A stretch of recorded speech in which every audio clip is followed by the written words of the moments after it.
and welcome to the organ rendition of The Forgotten Carols, written by Michael McLean. Throughout this video, you will be seeing various actors, such as none other than James Orgill, a lovely white-headed person right in front of you. Why am I white-headed? You just are. Okay, shh. And I will be reading it, and the songs will, the Forgotten Carols, if you will be acted out. Such as, the first one will be played, The Innkeeper by James Orgill. But we can get a nice shot of the book. Thank you. Hope you all can see that. The Forgotten Carols. Okay, thank you.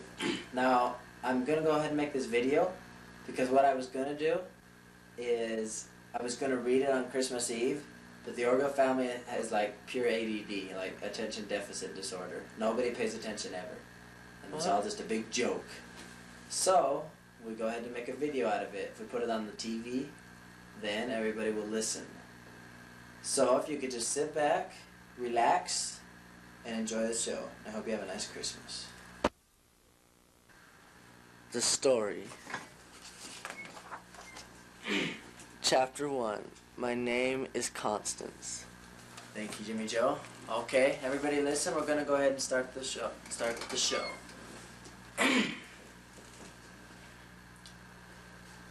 When her mother named her Constance, she had no intention of ever calling her Connie.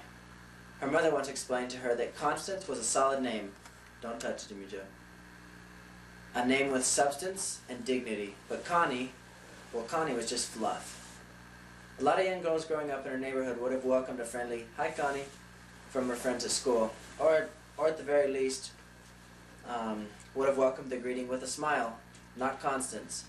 She corrected them resolutely. "My name is Constance," she would say, looking and sounding a bit like a stuffy old librarian with an attitude problem. "I am not a Connie." She had that right. She was not then, nor did she ever plan, though Constance never knew it. All she knew was that her parents were never wrong. That wasn't true, of course. They were wrong on just about everything that had anything to do with raising a healthy, well-adjusted children. They didn't teach their only child how to think, or dream, or feel, or question, or wonder, or choose, or discover anything for herself. They believed it was their job as parents to do all that for her, and she let them. You'd have expected things to change when Constance turned 14. That was the year her parents had assured her that her mother's illness was only temporary, but that was a lie. Constance watched her mother stoically refuse to accept the truth about her condition, and the truth was, she was dying. Typically, when families receive such news, there's an initial period of denial and anger and heartbreak, followed by a sincere search for tender ways to express deep feeling and say goodbye. But Constance received only her parents' reassurance that everything was fine and that recovery was just around the corner. In fact, the only thing that even came close to resembling tenderness during that time was something Constance overheard her mother say about the nurse who helped Dr. Burton. She mentioned to her husband one evening that the nurse seemed to be a rather competent woman. It was the nearest thing to a compliment Constance had ever heard her mother give. And so it's probably no surprise that a few years after her mother's death, Constance went into nursing. To fully appreciate what happened to Constance last Christmas, you need to know that she had been a nurse at the Fullerton Hospital her entire career. Although she could never be accused of being overly compassionate, she had never shirked her duties or failed to follow doctor's orders to the letter. And she had never, ever questioned or challenged anyone in authority at the hospital. Needless to say, doctors loved her and patients didn't. It was this absolute commitment to following the voice of authority that placed Constance in an extremely awkward position a few weeks before Christmas a year ago. The chief administrator of the hospital called her into his office with a special request. "We have," Mr. Halifax paused, wanting to say this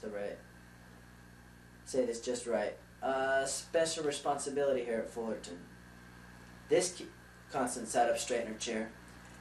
"This community depends on us to help them when they need us, and to help them with the finest in hospital care requires of us." Constance had learned in earlier private meetings with Mr. Halifax that he didn't really want her to answer these questions. That was just his way of communicating. She knew that what he really wanted was for her to act as if she had the answer on the tip of her tongue, and then he would take everything from there. "That's right, Miss Chamberlain. It requires money." As she expected, he answered his own question, then he continued. And where does this money come from? That's right, it comes from patients, or rather from insurance companies of patients. And what happens when there are difficulties collecting from these companies, Miss Chamberlain? You are about to say that we have budget problems, and you're correct. And how do we overcome these budget shortfalls during these necessary times? Well, we appeal to the very community we are trying to support. We give them a chance to help support us. Are you with me, Nurse Chamberlain? Few women would have tolerated such a patronizing tone, but Constance was not offended. In some ways, it reminded her of dinner conversations when she was growing up. And so, strangely, she felt right at home.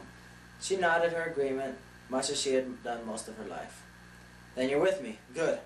We have a wonderful opportunity to participate in a goodwill public relations effort that could benefit Fullerton enormously, and I need your help. Then something rather odd happened. Mr. Halifax became very excited, like a little boy receiving a huge gift at Christmas. She had never seen him quite like this before. Mr. Halifax went to his desk and lifted a telegram from the stack of papers. Listen to this. He could hardly read it, he was so excited. This comes from the chairman of the board of our parent company. It says, a prominent family has expressed interest in making a serious contribution to Fullerton in the new year. They are planning to take their holiday in Europe and will work out the details of their gift when they return. They have an aging uncle whom they don't feel they can take with them for various reasons. Psychological more than anything, I believe. And I told them we'd be happy to have one of our outstanding nurses care for them through the holidays. This is Fullerton's opportunity to let the family know how committed we are to excellence in nursing care. Mr. Halifax was almost emotional when he looked up from reading the telegram. Well, Miss Chamberlain, there you have it, straight from the chairman of the board. The schedule indicates that your wing 3 East is overstaffed this month. And seeing as how you have no family constraints like so many others this time of year, I'd like you to handle this for me. Thank you. He never really looked to see if she had accepted the assignment. He simply handed her an address, a name, and a sketchy medical history before she could articulate a response. Mr. Halifax was shaking hands with his next appointment, and his secretary was ushering Constance out the door. It wasn't in Constance's nature to defy the authority of Mr. Halifax, not to mention the chairman of the board. But just because she wouldn't have said no didn't mean she wouldn't have chosen on her own to say yes. The assignment she'd been given made her feel very uncomfortable. During her nurse training, she had to work in the very wing of the hospital for a week or two. In every wing of the hospital for a week or two. And the only 2 experiences she had found unbearable were in the psychiatric ward and the maternity ward. She had written about those weeks in her journal years before with uncharacteristic candor. I can't do the babies or the crazies. It's a good thing the nursing profession offers other opportunities, or I fear I'd be forced to find another line of work. The other thing Constance found uncomfortable was working outside the hospital itself. At Fullerton, everything was sterilized and safe. The patients would come and go, but the beds and the lamps and the furniture never changed. Although she'd read articles and trade publications about hospitals that were attracting patients with all sorts of homey interior decorating schemes, she was quite pleased that Fullerton remained the stark white, antiseptic place her mother had died in. By working there, she felt like a real nurse. She wasn't certain she would be viewed as competent while nursing in someone's home. There was some good news, however. With this assignment, she wouldn't have to be involved in all the Christmas activities that took place at the hospital. She had always thought them as a nuisance. Not that she was a Grinch or an ogre that hated the season, but Christmas was a bit too overdone as far as she was concerned. So this December assignment gave her the perfect escape from what she considered the clutter of the holidays. How bad can it be, she thought as she rode the bus home from the hospital. I'll avoid all those people tracking snow down the halls and singing out-of-tune carols. I'll miss those silly staff parties with gag gifts everyone pretends are so funny. For the first time in years, I won't have to deal with the season. I'll have only one man to babysit during the day, and evenings will be mine. No shift work, no nights. Maybe this is what I've always wanted, a real Christmas vacation. A faint smile came over her face as she thought about this vacation from Christmas, not realizing that she was on the eve of the most memorable Christmas she would ever know. Okay. So, that's chapter 1. I hope you guys are all listening. The next chapter has the first forgotten carol involved in it. So I hope you're all enjoying it and listening, and well, on with the show. Chapter 2, A Man Forgot. Fit on. Go. Okay. Constance checked and double-checked. but there was no convenient bus routes to the address she would be attending for the next few weeks. And inasmuch as the hospital would be covering expenses, Constance took a taxi. Since the daily routine of her life had not required her to visit this part of town before, the closer she got to her destination, the more unfamiliar everything became. The cab driver was not a charity soul, for which Constance was grateful. She thought about asking him to pick her up at the end of her working day and possibly make this a routine for the next few weeks. But then it occurred to her that she might appear too forward, and that might encourage a familiarity she knew would make her uncomfortable, so she said nothing. As the taxi began to slow down, her attention shifted to the new neighborhood she was entering, to the fare on the meter on the cab, and she worried a bit about what kind of tip to give the driver. Is it like tipping a waiter, she wondered? And if so, how does one judge the service in a taxi driver? Since the cabbie had driven safely and quietly, she decided to add 10% to the fare and ask for a receipt. When she got out of the taxi and looked at the house she was about to enter, her first thought was, so this is how the other half looks. It's beautiful. Even though it was December, and a cold one at that, she could see the expansive grounds around the place that she had been well manicured. Constance wasn't sure what size of house could rightly be called a mansion, but it occurred to her that this might be owned. She walked slowly, not because she was afraid to enter, but because she was amazed that she actually was the one chosen to work here. Maybe Mr. Halifax believed that she was more competent than she had ever realized. Then something so foreign, so shocking, so bizarre happened that Constance couldn't fully comprehend it, and wouldn't for some time. She caught herself skipping toward the front door, although she took only a few skips. It was the kind of thing a young girl, like the name Connie, might have done, while fantasizing that she was a princess in a magic kingdom. Suddenly, Constance became frightened. Her heart was actually pounding, and she became temporarily paralyzed on the path to the front entrance of the estate. For a few moments, she trembled and shivered as if from cold, but it wasn't that. What scared her, so the realization that at the unexplained moment she felt totally carefree, like a child at play. How could that have happened? And how could she have let it? She tried to shake off her feelings, like someone who shakes off snow that collects on a winter coat during a storm. But she needed several deep breaths to regain her composure. When she finally felt in control and competent to perform her duties, she rang the front doorbell and waited, and waited, and waited. For a moment she felt a hint of panic. Maybe she was at the wrong address. Maybe something had gone wrong inside. Maybe. From behind her came a voice that startled her. "It's not locked, just open the door. And if you wouldn't mind, hold it for me, please." She turned around and saw only a large, fresh-cut fir tree looking a bit like an evergreen missile rocketing toward her. She could see only the legs, and whoever was propelling the tree had assumed they belonged to the voice she just heard. The tree showed no signs of slowing down as it approached the front door. Constance was afraid that if she didn't open the door quickly, she might be run over. She pulled the storm door down and held it with her foot as she turned over the oversized doorknob on the front door. At precisely the same moment, she pushed open the door. She felt fresh Christmas tree needles carrying her into the entry of the house. Once inside, she maneuvered her way out of the clutches of the tree and spun free only long enough to watch the flash of green race onto another room, like a magnet pulling her against the "when will I be properly introduced?" She followed the tree. When it stopped, so did she. "Thanks, I didn't know if I'd make it without dropping or breaking something," said the voice that had carried the tree. "Just make yourself at home and I'll be right back. Got to wash the pine sap off my hands." He disappeared into another room before the nurse got a look at him. Now what was she supposed to do? Making herself at home wasn't something she knew how to do very well in her own place, let alone someone else's. The branches on the evergreen were still bouncing a bit from the activity, and though Constance didn't notice, so was she. The room she was standing in was like another world that she'd never known, nor even dreamed of. The high arched ceiling and paneled walls were tastefully elegant without being opulent. The furnishings were antiques, so perfectly suited to the home that they did draw attention to how valuable they were. Where some rooms in the house that were big and beautiful might intimidate their guests, this room made Constance feel, for the first time in her life, as if she were at home.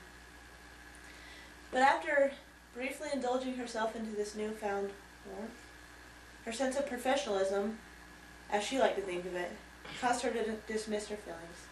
"Hello," said the carrier of the Christmas tree. "You must be the nurse from Ferrelton Hospital. I'm sorry no one was here to properly greet you, but the butler, housekeeper, valet, and cook was out running some errands, and I wanted so much to get the tree up to date, so I went Christmas tree shopping. It took longer than I had planned to get this beauty, so I'm sorry I wasn't here to welcome you upon your prompt arrival. Please forgive me." Who was this man? The nurse's mind began to race. He couldn't be the aging uncle mentioned in the telegram, could he? And the other family members were supposed to be out Christmasing in Europe, so who was he? He held out his hand. "Everyone calls me Uncle John." Constance prided herself in never staring at anyone. It wasn't polite to stare, but she was, and she couldn't help it. This must be him, her patient, but he wasn't anything like she'd imagined. He looked so normal. He wasn't the old geezer with slime trickling down the side of his mouth and hair growing out of his ears that she had dreamed about the past night. He didn't have any tics or infections, like those she'd seen in psychiatric patients years ago. His eyes didn't have the faraway look that she prepared herself to deal with, and his clothes were beautifully coordinated and comfortably tailored. She couldn't have said why, but she had in her mind that the old man with psychological problems would probably wear chest-high polyester plaid pants, an ugly flannel shirt, slippers, and a robe. His hand was still extended, and finally she shook it. His grip was strong but gentle, giving her hand a warm and reassuring squeeze. He held it a bit longer than she wanted, so he could give her eyes to his when she spoke to hers. "You call me Uncle John, and what shall I call you?" "My name is Constance. Constance Louise Chamberlain." As the words left her mouth, she realized she'd made a mistake. Her personal professional code demanded that she be friendly, but never familiar. And here she was, right off the bat, sharing her first, last, and middle names, which she gave only when she had to on official printed material. "Constance, eh? Well, you certainly look like a Constance. But don't feel bad. I can see beyond that. I believe that all people can recreate themselves if they know where to turn for help. I'll call you Connie Lou." If real life had been background music the way movies do, right then you would have heard the kind of music they play when the gunfight was about to begin. Constance's blood was running cold. He had touched a nerve, and she was straining to keep herself in check. How dare he be so critical and so familiar? After all, if anyone needed recreating, it would certainly be him. He was the patient. He was the one with psychological problems. She recognized that she was losing her professional distance, so she tried to calm herself down before responding. The fact that she was still holding her hand didn't make things... that he was still holding her hand didn't make things any easier. "Why don't you just call me Nurse Chamberlain, or Miss Chamberlain? I'm sorry I didn't introduce myself properly in the beginning." She was proud of herself for settling things straight so gracefully and not losing control. "Well, whenever we call you anything, we'll make sure it's either Nurse Chamberlain or Miss Chamberlain. But as for me, I'm going to call you Connie Lou. You see, if I call you Nurse or Miss or something equally distant or lonely, that's all you'll ever be to me. But Connie Lou, there's something worth getting to know." Constance wasn't weighing her words anymore. "Sir, this isn't a date we're working on here. I'm a professional, and I don't believe I like the idea of a patient of mine calling me Connie Lou."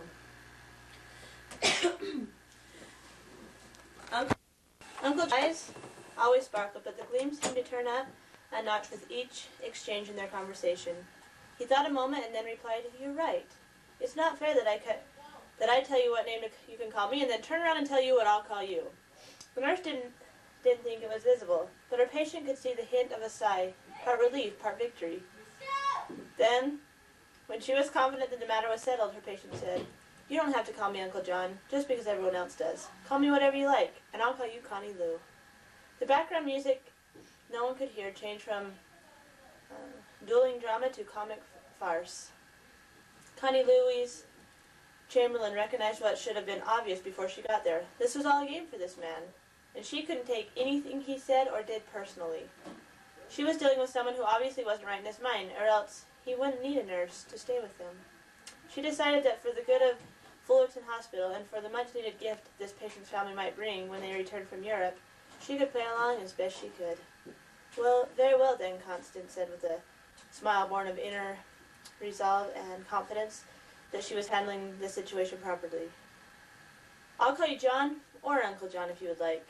Perhaps we could sit quietly here and get better acquainted. That's the spirit, Connie Lou. Uncle John motioned for Constance to be seated first, and then he joined her. What can I tell you about me that you don't already know? John asked, while looking directly at the medical chart the nurse had created for him the night before. Tell me something, Connie Lou. Do I look crazy to you? I mean, really. Would a crazy person be wearing something like... He paused a moment, not because he was deciding what he wanted to say, but because he wanted to skillfully frame his words so that when he revealed them, they'd achieve their full dramatic effort. Like chest-high polyester plaid pants, an ugly flannel shirt, slippers, and a robe? There's something about someone's jaw dropping open that's hard to disguise as anything but what it is, amazement that borders on shock. Constance could hardly believe her ears. How did he know? How could he possibly have known something she'd never told any soul in her life? She'd only thought it, and very privately at that. This was eerie. Or was it a remarkable coincidence? Constance shook her head and decided that it had to be coincidence because the alternative was unthinkable. No, John, you don't look crazy to me, but then, I've never been a good judge of crazy people. Who has, he responded. The Marquis of Sade? Oh, the Marquis de Sade? John couldn't help but chuckle at his own joke. He half hoped that this nurse wouldn't get it and join him, but she didn't. Or would get it, excuse me. The little attempt at humor hadn't warmed up Constance's face at all, as far as John could see, so he pulled back and let her take things at her own pace. In due time, she asked John a question in a voice he recognized as a voice people used to sound professional and dignified. What do you think people look like? What do you think crazy people look like, John? Because I tell the truth, he said, in a world where things false and temporary are worshipped and adored, it's easier to dismiss as crazy those who tell the truth than it is to pay the price of sincerely listening to what they have to say. He said this with no bitterness or disdain. For the world, his words reproached with genuine love and mingled with sadness. Although the nurse had formulated the line of questioning that she would help her understand her patient's psychological imbalance, she could continue along those lines, not after what she'd just heard. She wanted to know what he meant by what he said. She wanted to know why he felt the way he did, and for some reason she couldn't begin to understand. She wanted him to know that she wasn't like all those others who were shallow and superficial. She wanted him to know that and like her for it. But she didn't know if it was true. Secretly she was hoping that he would be able to tell her. Before she had a chance to ask any of the questions that were growing out of her heart instead of her head, John stood up, excused himself for a moment, and then left the room. When he returned, he was carrying what looked like a very old, relatively small suitcase made from leather straps and carved wood. Constance had never seen anything else like it. She was so preoccupied with the case itself that she didn't ask the question Uncle John was waiting for her to ask. Do you know what's in here, he said? He asked with childlike enthusiasm. These are the most precious possessions I have on earth. These are my Christmas ornaments. Christmas ornaments? The man's most precious possessions were the Christmas ornaments he carried around in this antique suitcase?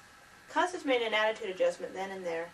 No longer could this man be the profound poet-philosopher who would help her discover her true self. He was simply a man who probably belonged in a sanitarium. Let's see how much we have in this chapter. As if he were preparing the room for someone's arrival, Uncle John went on and on about the ornaments. Each one, he claimed, had a story behind it, and he told and retold every Christmas as he placed it on the tree.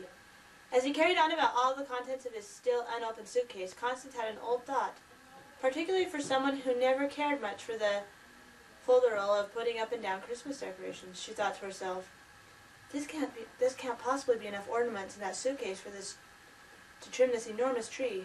Maybe he's got another box that'll bring in later. Strangely, Constance became so caught up in her thoughts about the ornament and the tree that she interrupted John to ask him about the other decorations. "Oh, this is all of them," he said, patting the suitcase. "Everything you need to trim this big tree is in that suitcase?" she asked incredulously. "That's right. Then you are crazy." John wanted to hug her, but he was afraid she misunderstood, so instead he gave her his warmest smile and said, "Connie Lou, we're going to get along just fine." Although she wasn't sure, she seemed to feel a tender, forgotten place inside that heard him say, "You're not like all those others." The opening of the ancient ornament case was a ritual of sorts for Uncle John. He carefully unlatched the cracked leather straps that held the case together. With each slow, deliberate motion, he seemed to be reliving a memory that was deep and sweet. And he drifted back to other places and other times. He gave his life to memories by humming something to himself. It was a melody Constance didn't recognize. Then, as if someone had tapped him on the shoulder, he returned from his daydream, looked directly at Constance, grinned, and raised his eyebrows unexpectedly. Then, he proudly opened the case. After quickly checking to make sure nothing was injured, he displayed his treasure for Constance to see. When the case opened, Constance had felt something like a breath of spring entering the room. She couldn't deny it, though part of her wanted to. She couldn't deny the little girl anticipation she felt either. Except for her mother's death and her assignment here with John, nothing in Constance's life had ever been unexpected. Her parents had been determined that they would prepare for everything, and their gifts had been practical, and therefore she knew what they'd be before she opened them. All her days were scheduled, and her activities were thoroughly planned. Even the nursing and a professional filled with the unexpected offered her no real surprises. When she entered the field, her only real goal was competence, for which Constance meant determining in advance every action for every conceivable medical problem she faced. And her life's work meant doing just that. She even spent time on the bus to the hospital each day, quietly rehearsing what she'd say during the obligatory small talk with the other nurses and doctors. But she was not in the hospital now, and she was not in her parents' home now, and she was not caring for someone she could have prepared herself for. And so a part of her surrendered. For the first time in her life, Constance Louise Chamberlain surrendered to the simple joy of wonder. At first glance, the only thing in John's Yuletide treasure chest that reminded Constance of a Christmas ornament was the star that virtually filled and left half of the open suitcase. The other objects were an electric combination of unusual, beautiful, common, foreign, and old things that made her wonder, where did they all come from? What did they mean? Uncle John's eyes went back and forth between his ornaments and his nurse. He would watch her eyes and guess which piece she was looking at, and then he'd quietly gaze at one with her. This went on for some time, John continuing to hum unfamiliar tunes. "Which one goes on the tree first?" she wondered out loud. "This one," he answered without hesitation. He then carefully filled the case. He then carefully lifted from the case something that resembled an arched entrance or passageway made of stone. John placed it into the nurse's hand so she could examine it more closely. It was fascinating. It made her think of the kind of doorways people must have entered thousands of years ago, small as it was. And it had been crafted with great attention to detail. It seemed made of real stones and mortar. A thick piece of cloth hung where Constance expected to see a door. She asked John about it. Thousands of years ago, it was common to place heavy woven pieces over entrances to serve as doors, he said, sounding as though he knew what he was talking about. Then Constance's eyes focused on something that had been painted on the stones above the entrance. It looked as though it had been written a long time ago, in a language she could not understand. "I made this myself," John said profoundly. "It's the entrance to the inn where there was no room for Joseph and Mary. This piece always goes on the tree first." Constance took that as her cue to place the ornament on the tree. "Where would you like me to place it?" she asked. "We'll have to sing first," he answered. "Sing what?" she wondered. "O Little Town of Bethlehem, or Silent Night?" John read her thoughts. No, Connie Louise, not those. We'll sing the Forgotten Carols." She turned from her study of the ornament in her hand and gave John a quizzical expression. "The what?" she queried. "The Forgotten Carols. That's what I call them anyway. The carols about characters who played supporting roles in the Christmas story. that have either been forgotten, overlooked, misunderstood, or ignored. How long are you going to be in there? Huh? Did I get bored of Too much fun. movements? How did you find these carols, she questioned. To tell you the truth, Connie Lou, they kind of found me. Take the Innkeeper, for example. There was a man who turned away Joseph and Mary, not because he was mean or thoughtless. He was just taking care of business. What haunted him, though, was the feeling that he didn't really do all that he could have done for the pregnant woman and her husband. How do you know that? Constance asked, hoping for the answer that made sense. He told me, was his reply. Sure, she thought. That makes sense. You're insane. What do you mean he told you? Constance felt like getting tough. She wasn't going to get pulled into any such nonsense any longer. He just told me. It was several years after it happened. I returned to Bethlehem on a sort of pilgrimage, and I made celebrating the birth, and I spent the night in his inn. We began talking. The subject came up. Then what he found out was who I was. He told me his story. When he found out who you were, who are you? Never mind, I don't want to know. That was certainly honest. She didn't want to know because then the spell he had cast would be broken. She wanted to cling on a little longer to hope that John was what she wanted him to be.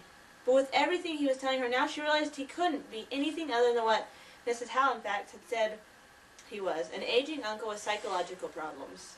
John sat at the piano and started to play. He played well. He played with great feeling, but then Constance never believed disturbed people were incapable of feeling. Her studies had taught her that in many psychiatric cases, the feelings are simply mistreated. She thought that if there was ever living proof of that, Uncle John was it. Closing his eyes so that he would accurately reflect the spirit of the Innkeeper, as he remembered, he began to sing.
Thousands of years will fail to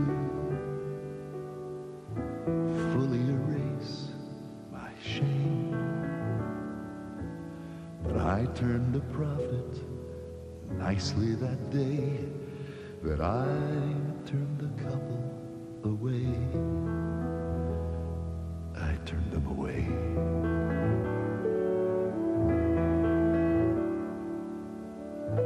I didn't sleep that evening, though I'd sold out my place. Somehow I felt uneasy, something about her face. Why did I wish that I'd let them stay? I don't think they could have paid, or could they have paid?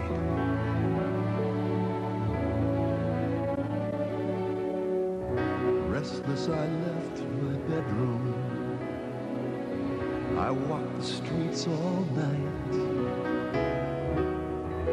lost in the world I lived in, found by a heavenly light, staring at one bright star in the sky. I heard a baby cry.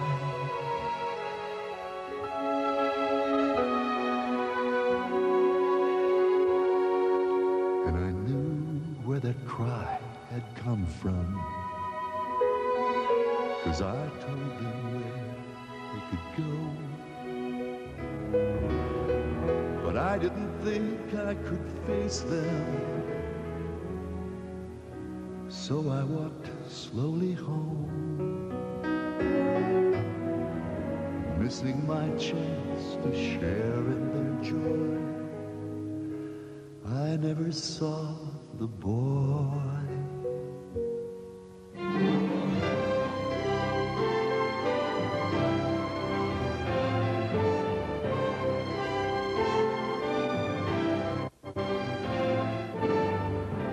He never would condemn me. I did that all on my own. He offered his forgiveness, and ever since then I've known he lets us choose each hour of each day if we'll let him in to stay. Let him in, let him in, let the joy and the hope begin. Let him in, let him in, let the peace on earth begin. And whether it be in your world today or a crowd in Bethlehem in, find a way, make him room, let him in, let the peace on earth begin. Let him in, let him in, let the joy and hope begin.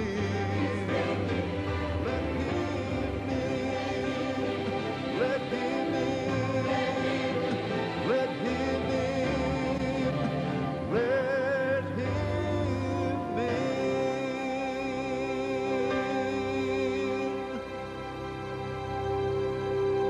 So, she has to be funny. He's gonna be funny pretty soon. Excuse us. Okay. When the singing of the first forgotten carol was over, Uncle John rose from the piano, took Constance by the hand, and walked over to the bare Christmas tree. He pointed to the spot on the tree that he found worthy of this ornament. He called the spot the heart of the tree. Constance hung on to that ornament far enough into the evergreen branch that there was no danger of it accidentally falling off. As she did, she noticed again the strange writing across the top of the ornament. John read her thoughts and answered. That was the inscription written by the innkeeper over the entrance to his inn, shortly before he died. I wanted to preserve it on the ornament just the way my friend had written it. It says, "Let him in." Before excusing himself to take a nap, Uncle John showed Constance around the main floor of the house. He wanted her to be comfortable, It's fine. though... Excuse us. He wanted her to be comfortable, though he knew such a thing was difficult for her. He explained that the butler, who while the family was away also served as the housekeeper, valet, and cook, would be working around the house, and that she would not be alarmed when she heard him come in the back way. Uncle John also mentioned that the butler was shy and probably won't say much, but that she wouldn't be a fool to pass up his egg salad sandwiches on rye, which he was to offer her some. Uncle John reminded her that she was free to leave at 5 o'clock and asked her not to wait for him to say goodbye. He also requested that she leave her phone number on the pad by the telephone in the hall so the butler could call in an emergency. Then he climbed the long staircase and was gone. The rest of the afternoon passed rather uneventfully. She heard the butler come in, but the only glimpse she caught of him was when she went into the kitchen to get a drink of water, from what she could tell, which wasn't much. He was about the same size as Uncle John, with a bit of a belly, a full beard, and very thick glasses. At the stroke of 5, she called a cab and prepared to go home. Although she had never given out her phone number to a man of any age, she felt relatively safe in leaving her number on the pad by the phone, as she had been asked. Her patient was obviously suffering from bouts of delusion, and if today proved anything... Chapter 3. Homeless. About 10 minutes past 5 o'clock, the cab arrived. When Constance told the driver her address, he surprised her by asking which route she preferred, E Street or Charleston Avenue. She didn't want him to know how unfamiliar she was with the area, but her long hesitation gave her away. Trying to disguise her indecision, she suggested he take the route with the least rush hour traffic. 5 minutes later, the knot Constance usually felt in her stomach when she was in unfamiliar territory started to tighten. She was in the heart of the homeless section of the town when the traffic slowed to a snail's pace. Ahead, she could see the flashing lights of an ambulance and a police car. Instinctively, the nurse told the cab driver to pull over to the side of the road and wait for her. As a professional nurse, she felt it her duty to offer assistance at the scene of an accident. As she approached the flashing lights, she took a few deep breaths and introduced herself to the nearest police officer. "Excuse me, I'm a nurse at Fullerton Hospital. Can I be of any assistance?" "Thank you for offering, but it looks like the paramedics have things under control." "What happened?" "A minor accident. They think the driver may have broken his collarbone, but that's about all. Fortunately, no one else was hurt." "Excuse me." The officer then began clearing the crowd and trying to direct traffic around the accident.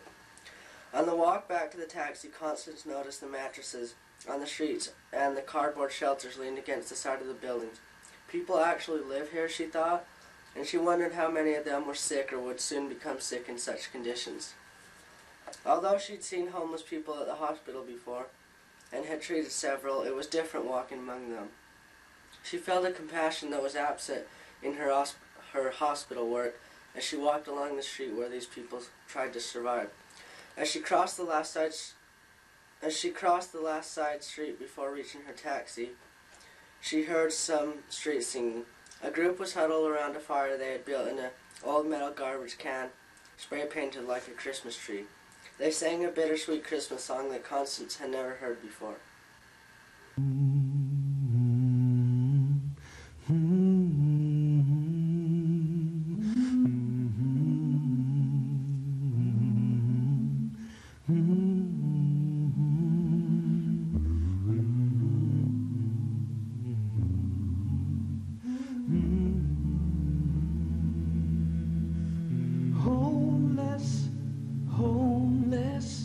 Like the Christ child was, homeless, homeless, but there is hope because he came down to earth to lead us. He vowed he'd never leave us. Homeless, homeless, for in his love there is a home.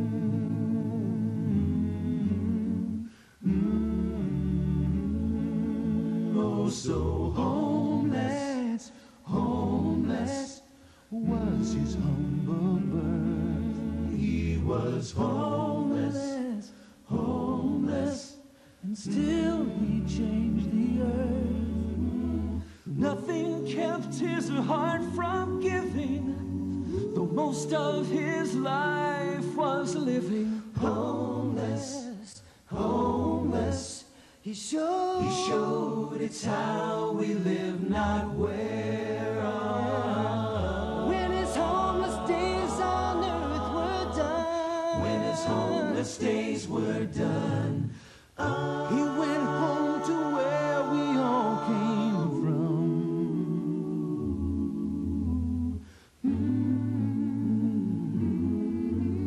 And he went to prepare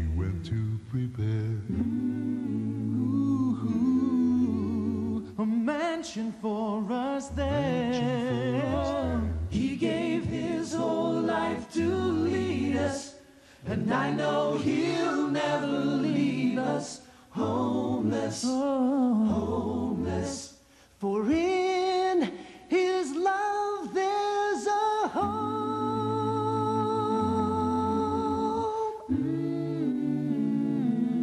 We are not homeless, homeless, like the Christ child was. We are not homeless, homeless, like the Christ child was. There is a homeless, homeless, like the Christ child was. There is a homeless, we're not homeless, oh, like the Christ child was. There is a homeless, homeless, we are not homeless, like the Christ child was. There is a home.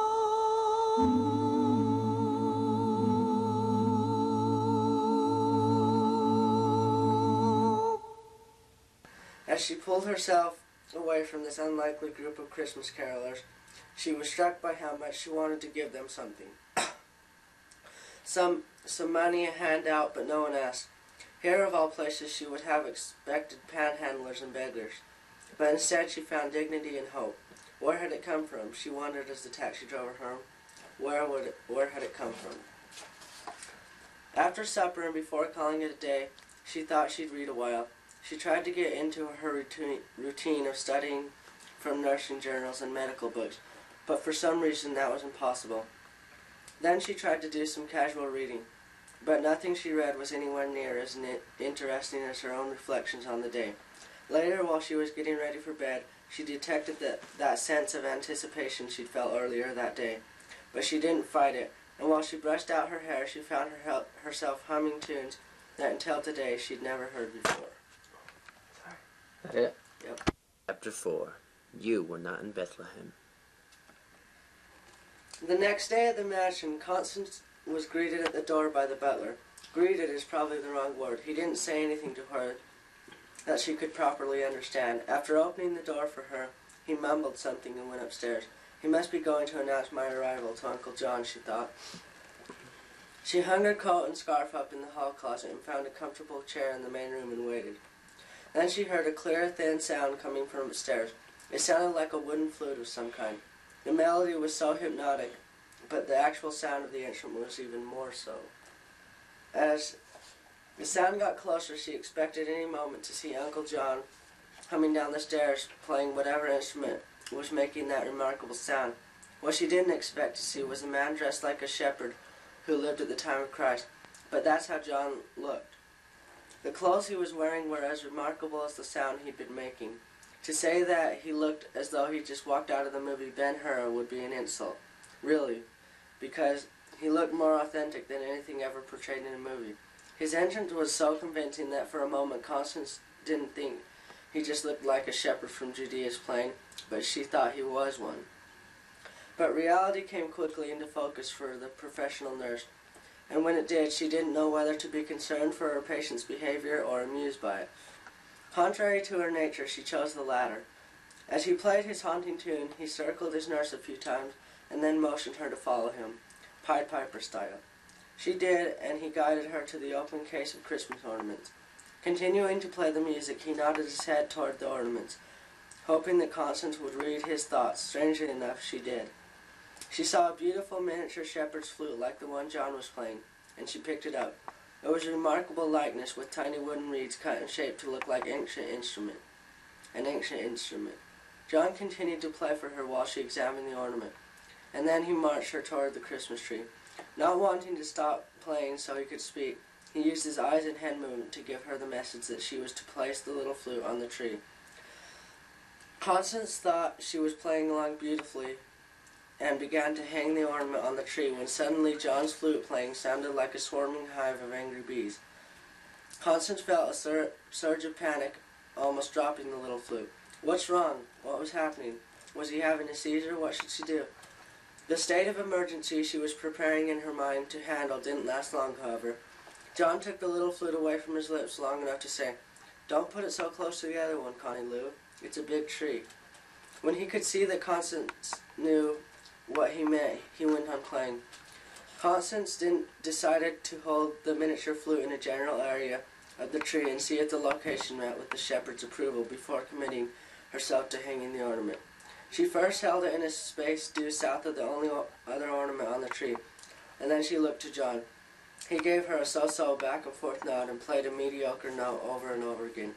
She decided to try another spot much higher and to the right. Victory, the music soared, and she knew she'd found the spot. As she hung the little flute, her back was to John, so he didn't see her smile from its beginning. But as she turned around, he caught the last piece of it, and it was beautiful. When the musical phrase he was playing came to a natural pause, he started to sing.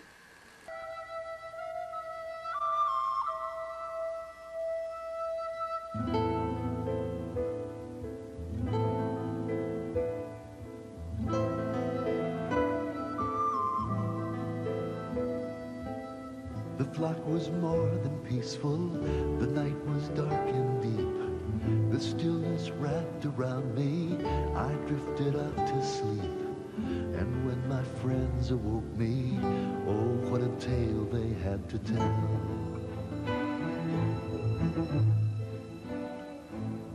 They said the angels told them about a newborn king. They had a star to guide them, they heard the heavens sing. They said that when they found him, they knew they'd never be the same.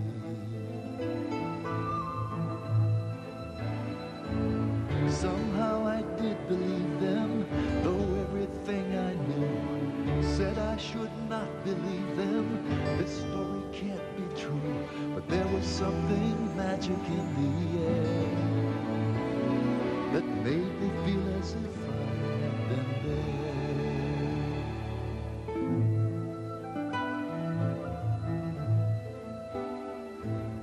I asked 1,000 questions, the answers startled me. The more I heard, the more I thought I knew this could not be. And then the struggle started, my head was wrestling with my heart.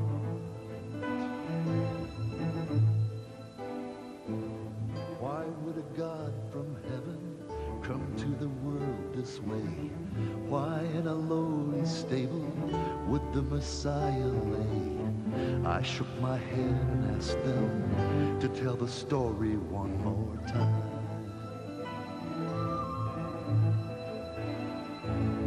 And yes, I did believe them, though I'd not seen a thing. I did not go to Bethlehem or hear the angels sing, but there was something magic in the air that made me feel as if I had been there. I knew that as the world moves on through time, there will be more stories just like mine, about the souls who've chosen to believe in something that they never got to see.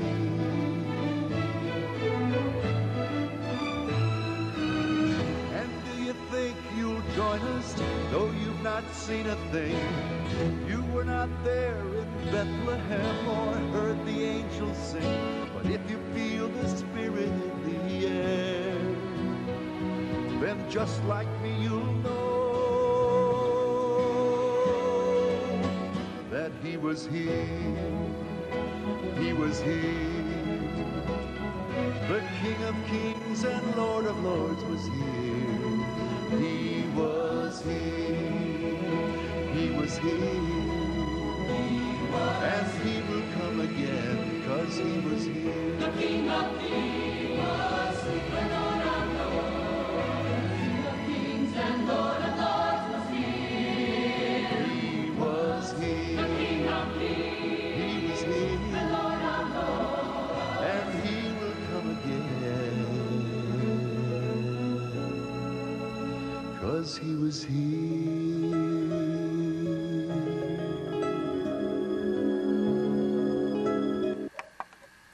As John repeated the chorus, he became more and more emotional.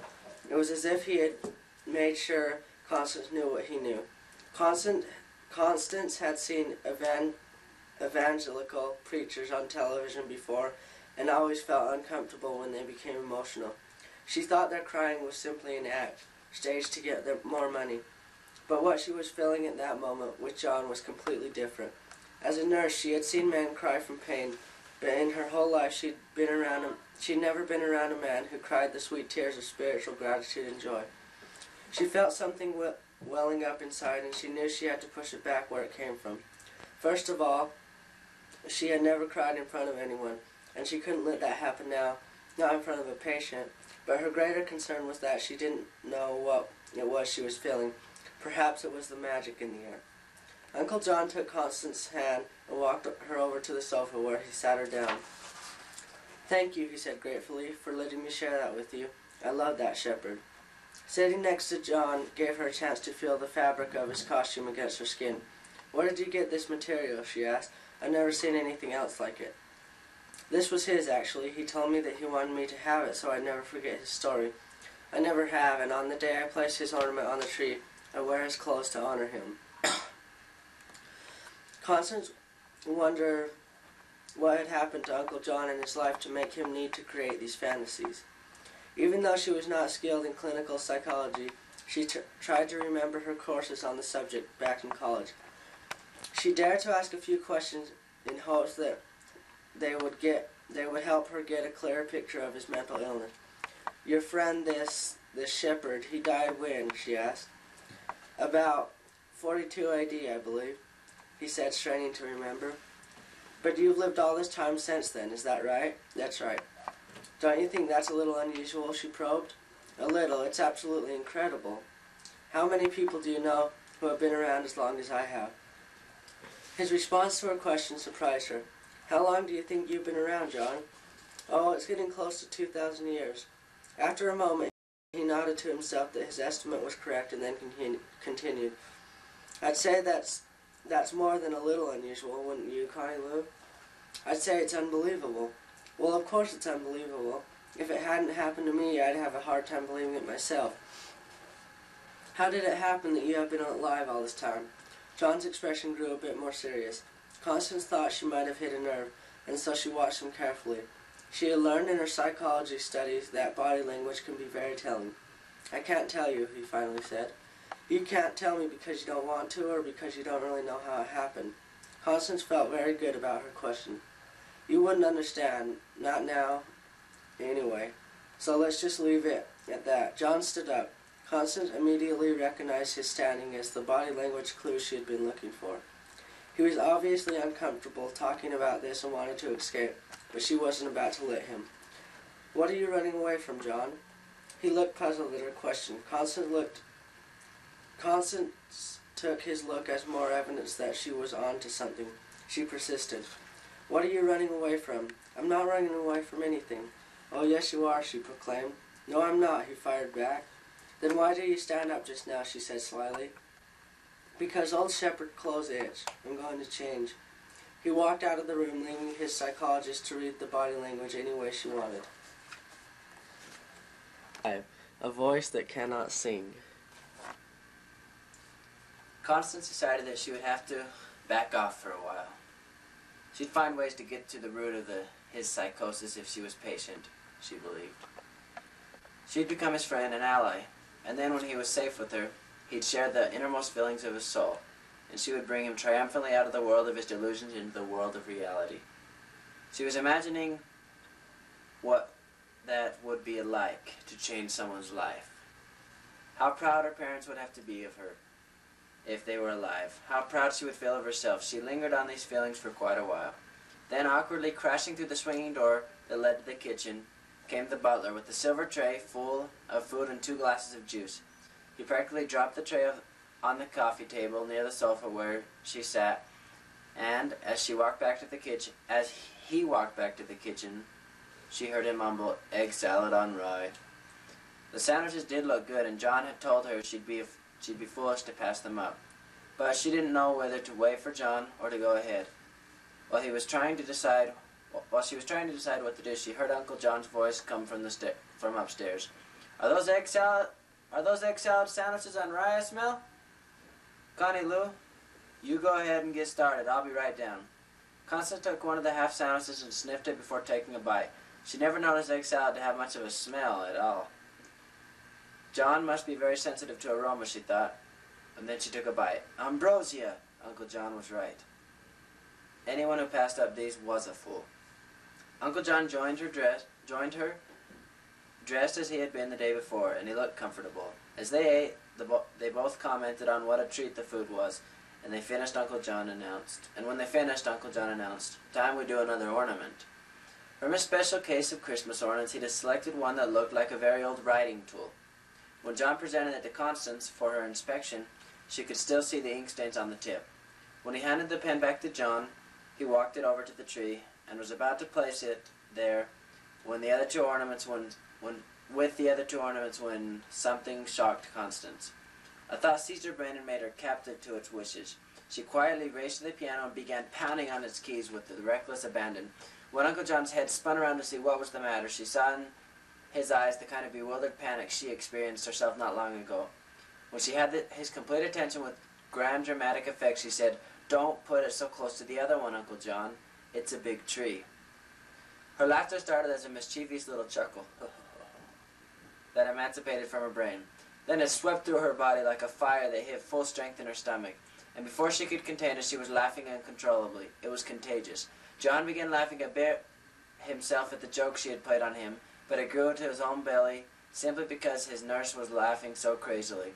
She tried hard to stop, but just when she thought she had herself under control, another wave of laughter would overcome her. Tears came to her eyes, her side ached. It was as if all the laughter of a lifetime was being released in one afternoon. She had not planned it, rehearsed it, or even thought about it. It just happened, and marked her second great surrender in as many days, to the innocence of joy and laughter. When the laughter finally died down, Constance braced herself for the embarrassment she expected, but it never came. Maybe it was the environment, maybe it was the season, maybe it was her patient who made her feel safe somehow. She didn't know why, but she felt that an enormous weight had been lifted from her shoulders, and she was renewed. Uncle John still had the pen in his hand, and he took it with him to the piano. He placed it as a source of inspiration on the piano's music stand, and then began to play. The music would underscore the story he was about to tell. "Connie Lou, I want to tell you about this pen. I received it from a man who told me his story late one evening many Christmases ago. We were talking about inspiration, where it comes from, why it comes, how it changes us, and he spoke of a time when he felt completely uninspired, without direction, lost, and then he had a dream." In my dream, he told me, I was a very young angel in a very heavenly place when a trumpet was sounded and an announcement was made.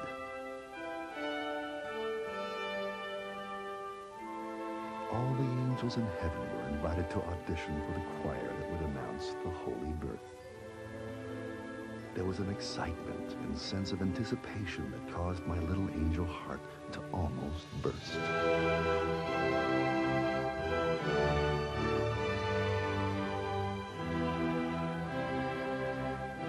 When my moment arrived, I stood before the musical tribunal and sang and sang and sang. No one interrupted or snickered at me because, well, this was heaven. But I knew immediately that I would not be invited to join the choir for one obvious reason. I couldn't sing. I felt it, but I couldn't get that feeling to come out of my voice. The grand chorus master smiled and nodded to his chief assistant to show me out. "This isn't fair," I pleaded. "If you could hear what's in my heart, you'd let me sing." I ran back toward the chorus master and begged him to give me another chance. And as I did, music started to fill the room. And I recognized it, for it was the music coming directly from my innocent, tender heart.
All the other angels stood motionless and amazed as they heard the sound. And when my carol to my king was over, the grand chorus master stood. "O little one," he said, "you have so much to give, and your time will come." Then I can't sing with the choir. I looked for him to change his mind, but he only shook his head and smiled. "You have a different voice, but it will be heard. Centuries from now, it will be heard. More orchestras and choirs than you can now imagine will be giving the music of your heart a voice that will echo through time." Joy to the world, the Lord has come.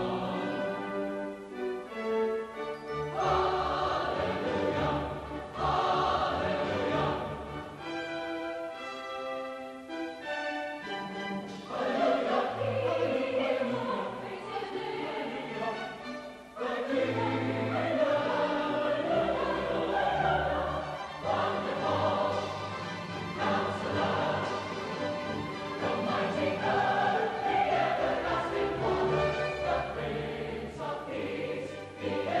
hallelujah.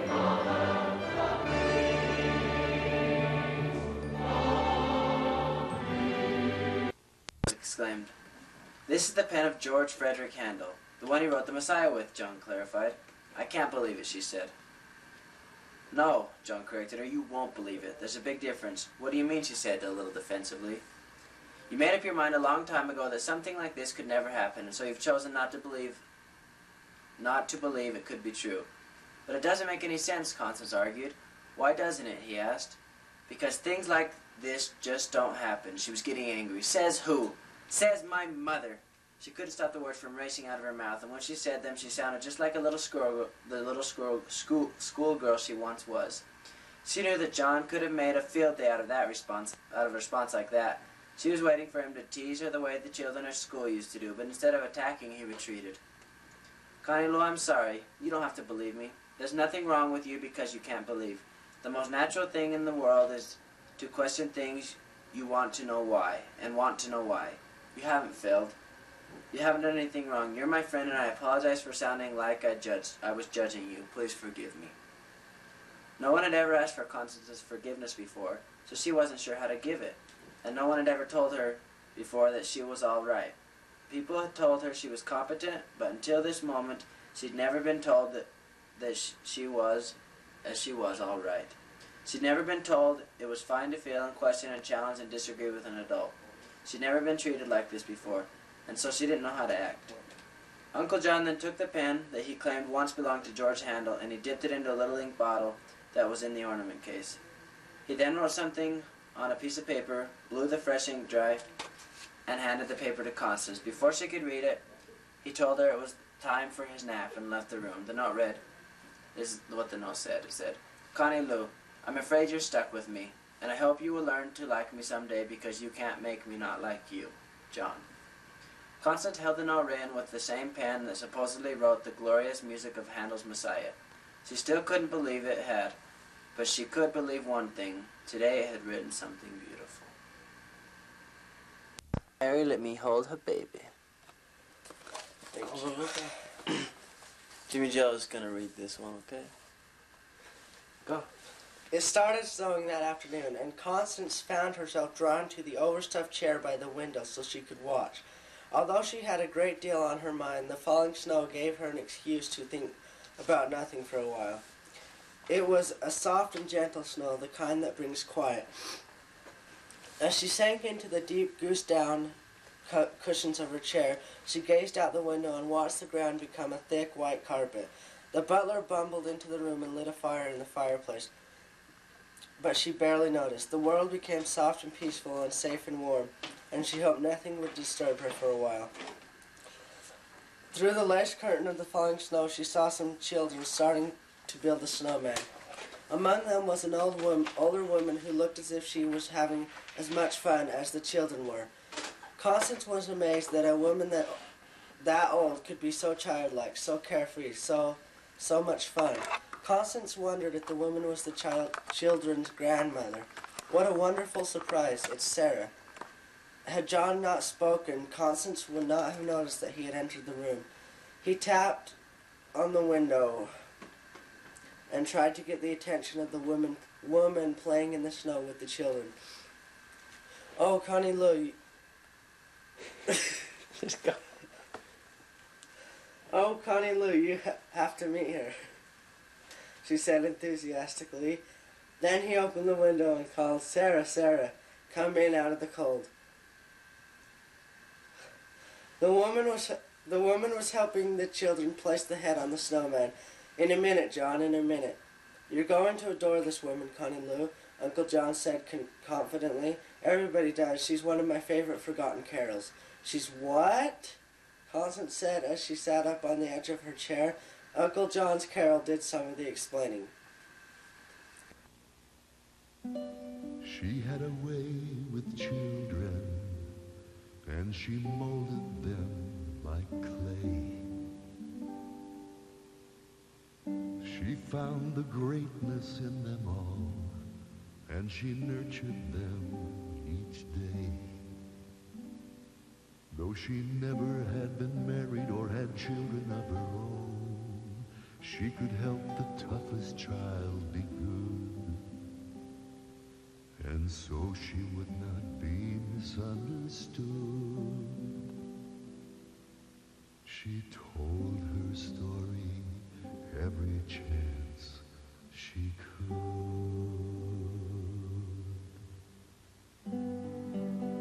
Uncle John greeted Sara at the door with a warm embrace, and he walked her to the fire. Connie Lou, this is my dear friend Sara. Sara, this is my new friend Connie Lou Chamberlain. Constance stood and went over to shake hands. My name is Constance. I'm really not a Connie, she said out of habit. How long have you and John been friends? Forever, Sara answered, and then she smiled at John. Well, not exactly forever. It seems that long. What's it really been, John? About 1900 years? Constance shrieked inside. Oh no, she's crazy too. But after a few seconds, she managed to calm herself down so she could ask a few more questions. What brings you to this part of the planet? Constance didn't know what else to say. I try to look up John every few hundred years to see if he still remembers me, and if he remembers my carol. John smiled at his old friend. I remember, Sara. I always remember. Then something very curious happened. John went to his ornament case and pulled out something Constance had no idea was there. A large, soft square of cloth. Swaddling clothes, he said. Keep going. And when he handed them to Sara, she held them as if she were holding a baby. Then she sang sweetly and quietly as if she were singing a lullaby.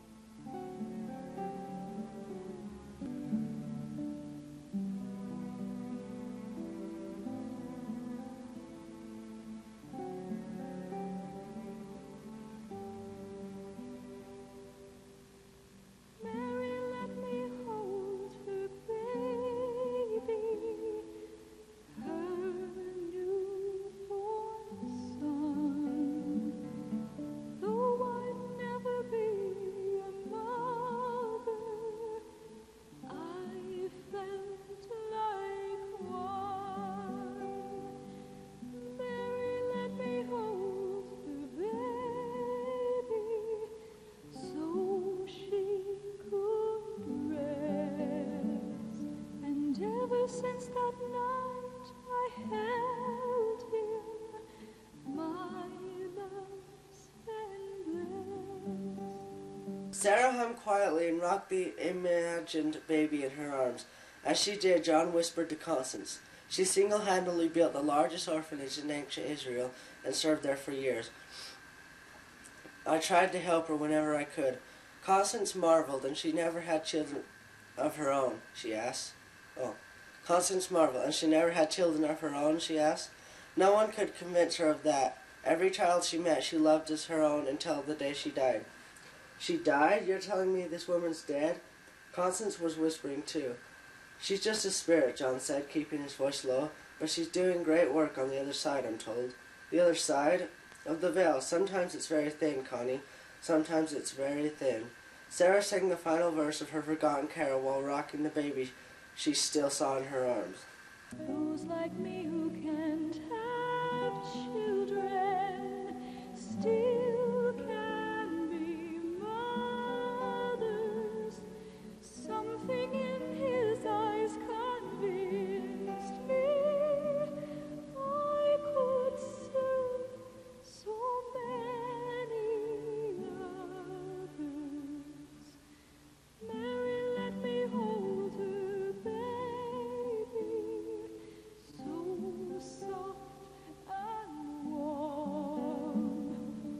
Mary, let me hold her baby, and I was reborn.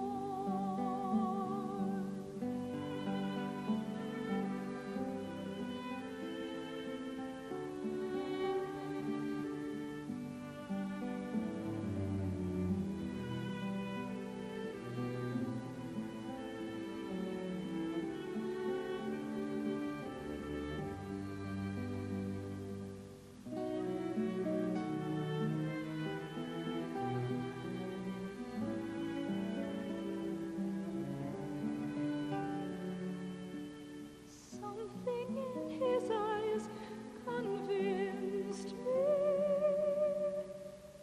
I could serve so many others.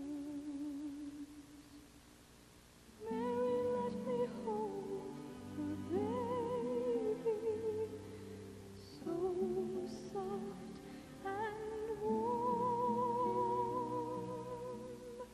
Mary, let me hold her baby, and I was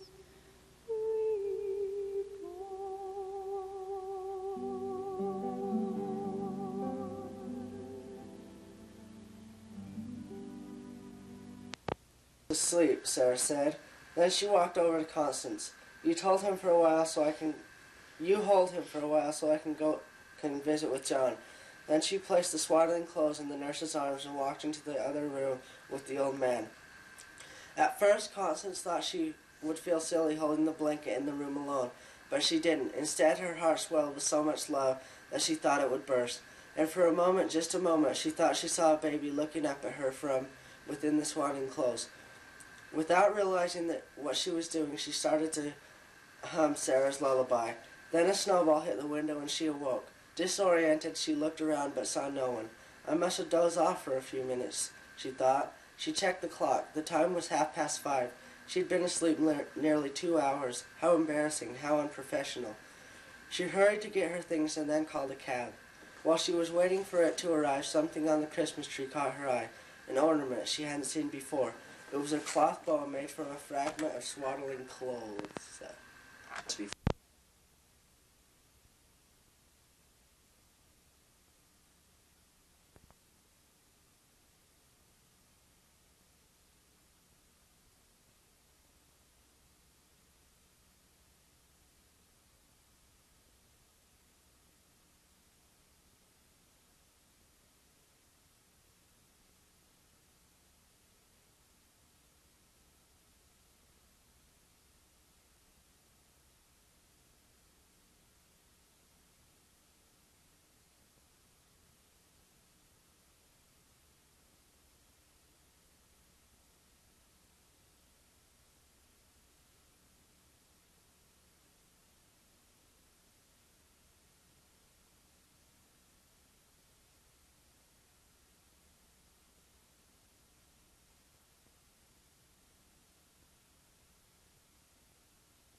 When their dance was over, she unpinned the corsage, and then, as she was leaving, she kissed Uncle John on the cheek. As she rode home, she wasn't filled with anxieties about what she'd just done.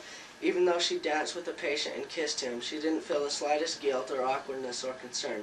She was at peace, totally at peace. As the taxi drove through the town, she saw a Christmas banner proclaiming peace on earth. For the first time in her life, she knew what that meant. Go. Chapter 8, A Heart That Cannot Hear. Alright, this one's kind of a long one. When Constance had finished her dinner and washed the dishes, she sat in her favorite reading chair and just looked around the room. This room needs something, she thought. Then she thought half aloud, maybe I should go out and get a small Christmas tree. It looks kind of drab in here. When the words left her mouth, the furniture she'd lived with for so long seemed to cry out in protest. What are you saying? The room seemed to ask. This is what you are. You can't change it. What are you thinking? You can't put up a little tree and disguise who you are. You can't leave the tree up all year round. Constance, don't get caught up in your patient's insanity. Be professional. Be competent. With this, her peace was vanished. Suddenly she felt the knot in her stomach. What had she done? She'd gone against her better judgment. She'd allowed a patient to seduce her into psychosis. She'd lost her professional distance. She compromised her professional standards. She had failed. She had felt sick. Now what was she going to do? She'd have to tell Mr. Halifax. How humiliating. What would he think? What would become of her? She could lose her job, her world. No, she wouldn't tell anyone, but she'd ask for Mr. Halifax to replace her immediately, and she'd fill in for whatever nurse he chose. She'd do it in the morning, first thing. There now, take a few deep breaths, she told herself. That's better. Everything's going to be all right. But Constance didn't sleep. Instead, she rehearsed what she went over and over what he'd say and how she'd respond. As long and difficult as the night was, there was something familiar about it. It was a bit extreme, perhaps, but the nurse reasoned that this might be what it took to bring her back to her senses. First thing the next morning, she started calling Mr. Halifax, who was always at the office at 7 o'clock sharp, but he was already in a meeting. She left both her home number and phone number at the mansion and pleaded with the secretary to have him return her call as quickly as possible. Between 7 o'clock and the time she had to leave to fulfill her duties, she left 5 messages. She received no call. As she rode in the cab, she thought things would be much easier if she were in an accident. Everyone would understand then. She would have to face Uncle John again, and she wouldn't have to explain to Mr. Halifax why she wanted to be released from her responsibilities. She'd be safely cared for in the hospital she knew so well in its stark white antiseptic walls. There was no accident, however. She arrived at the home of Uncle John without incident and precisely on time. She paid the cab driver and walked slowly to the door. There was no skipping, no dancing, no childlike excitement. She was painfully aware of who she was and why she was there. Reluctantly, she rang the front doorbell, and Uncle John opened the door for her. "Good morning," he said cheerfully. "Sleep well?" Constance didn't answer. You just missed a call from your boss," John informed her. "He said he'd be in meetings most of the day, but he tried to call you when he had his next break." John seemed to sense that something was wrong. "Connie Lou, are you feeling all right?" he asked with a genuine concern. "I've been better," was all she could say. "Well then, I've got just the thing." John was beaming. I have an old herbal tea remedy that works every time. I'll have some made up for you right away. Please don't bother, I'll be fine." Constance knew that her performance was unconvincing, but it was the best she could do under the circumstances. "You're worried about something, Connie Lou. It's written all over your face." "What is it?" "It's nothing." Is it about last night? Are you feeling funny about last night?" How does he always know everything, she wondered. Can psychotics read minds? "Connie Lou, may I tell you something? That was one of the dearest things anyone has ever done for me, and I appreciate you so much. Come here. I want to show you something." He walked over to the Christmas tree, then waited for her to discover his surprise. Because she didn't know what she was supposed to be looking for, it took her a minute to recognize that Uncle John wanted her to see the newest ornament on the tree, a red cross. "I made this last night after you left. You know, I met Florence Nightingale, served with her, in fact, for a few months." Constance rolled her eyes. Didn't he ever give up? "But last night," Uncle John continued, "you showed this patient of yours compassion that matched anything I ever saw Florence do. So in your honor, I made this red cross and placed it on the tree." Constance noticed that the ornament was placed very near the corsage. So what's the song that goes with it?" She asked almost sarcastically. "Only you can write that one, Connie Lou," he answered. "But I don't write songs." "Oh, yes, you do," Uncle John said. "We all do. It's just harder for some of us to let them out, that's all." "Let them out?" "Out of our hearts," he said. "We may not all be George Frederick Handel, but every meaningful experience we ever have is a song that accompanies it, and we write it in our hearts. Our favorite songs that other people write are the ones that come closest to sounding like the ones we have inside us. And you're writing the one that goes with this ornament right now. I'm writing a song right now. Constance already knew the man was crazy, but he was really going to prove it. Not consciously, of course. It's all happening inside. And when you're willing to let it be heard, it will. Constance just looked at her patient for a long time. She had no words. She was searching for some, but none came. How do you reason with someone who's lost all touch with reality, she wondered. And more important, why am I trying? He was beyond hope. As far as she could see, he showed no willingness to acknowledge the fact that he was living in a fantasy world. And she realized this was the beginning to bother her. Why do you do this, she asked. Do what? Make up all these stories about Make up all these stories about how long you've lived and the people you've known, and everybody writes songs in their hearts. It's not normal, it's strange, it's not reality, it's not true. She had to say more, but Uncle John interrupted her. Wait a minute. What I've told you may be strange, I grant you that. And it may not be normal, or seem real to you. As I have told you before, I tell the truth. Well, I guess all truth is relative, she acknowledged. John got a bit stern with her for a moment. Listen, Connie Lou, just because you don't understand something doesn't mean it can't be true. I can respect the fact that you don't believe what I've been telling you, but that doesn't mean it isn't so. The problem with a lot of people who've only been around a few decades is that they cling so tightly to things they've learned yesterday that they can't reach out for the new things that will change their tomorrows. Uncle John paused. He knew it would take a moment for what he said to sink in, and he wanted Constance to think about it before he continued. She did, and then she asked, but how can you know if something's true when it flies in your face and flies in the face of everything else you think you've learned? That's why we have hearts, Connie Lou. If we'll let them, they are true teachers. We just have to listen. To our hearts, she said thoughtfully. That's right, to our hearts. John pointed to the Christmas tree to help make this point. This season is a perfect example of what I'm talking about. How could anyone believe the story of Christmas and of a Savior coming to save us, born of a virgin, were it not for the willingness to listen, for our hearts to listen? I met a woman a lot like you who learned this for herself one evening when she happened to see Joseph and thought she recognized him. I know because I happened to be visiting him at the time. John began to sing.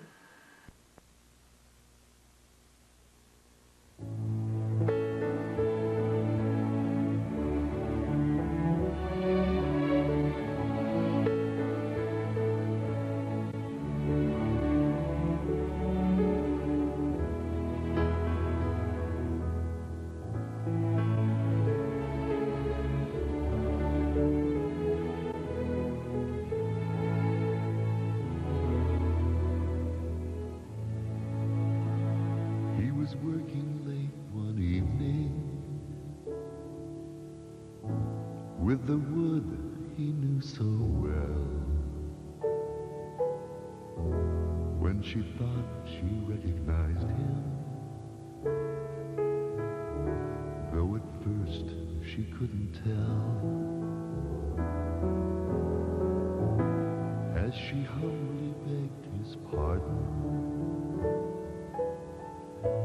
a strange sadness swelled inside. When she asked, aren't you the father of the man they crucified? Then the carpenter repeated what he'd said so many times. He said, I was not his father. He was mine.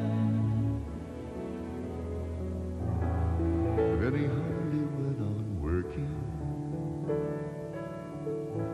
with his worn and calloused hands. Though she did not ask more questions, he knew she didn't understand. So he asked if she would help him. He saw her answer in a glance, and she did the chores he asked her, and she was grateful for the chance. Then they talked for hours promise of Jesus and how he knew he was divine. He said, I was not his father, he was mine. How could one so foolish and so flawed ever hope to raise the Son of God?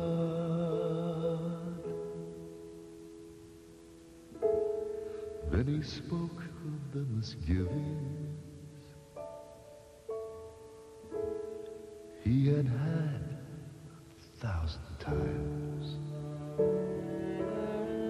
and how Jesus found the tender moments to let him know he'd done just fine. Then the carpenter recited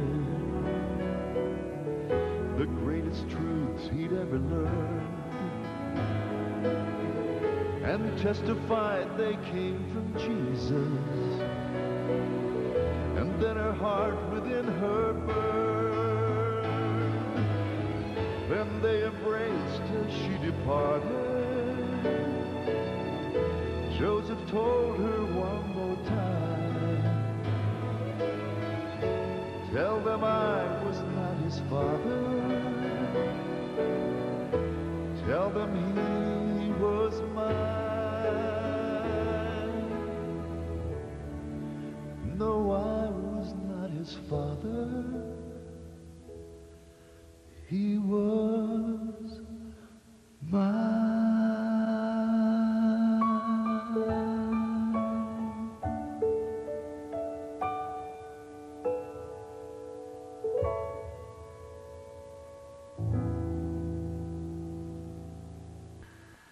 John took from his ornament case a small replica of a cradle, which he told Constance looked very much like the one Joseph had built for Jesus. Then he respectfully hung it on the tree and turned to Constance. In all my years on earth, I have seen time and time again that those who are happiest are those who have the courage to follow their hearts, to believe what otherwise would be unbelievable, to seek the light, to find the truth. Music entered the room. It was a presence that was very discernible, very real.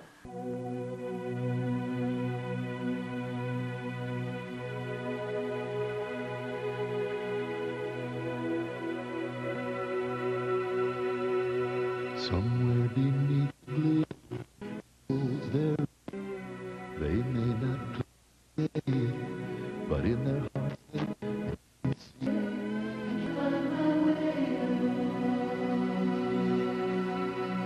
are so many voices, so many different choices. I cannot find my way home. There were 3 kings who followed the star of Bethlehem. They came from afar to praise and honor him, the light which beckoned them to see the Lord of men. It calls to you, it calls to me. We cannot find our way. We cannot find our way at all. There are so many choices, so many different voices.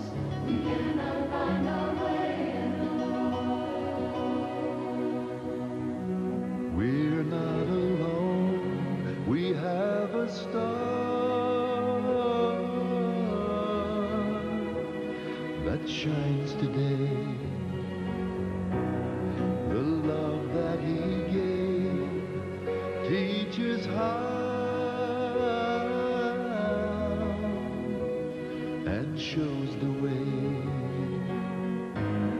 The light is clear to see if we have faith and believe. kings found the Lord.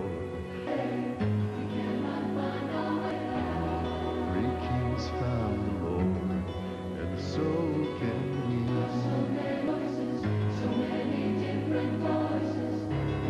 Three kings found the Lord.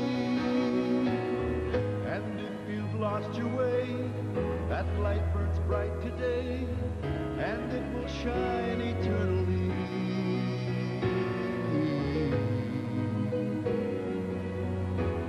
Three kings found the Lord, and so can we. We cannot find our way.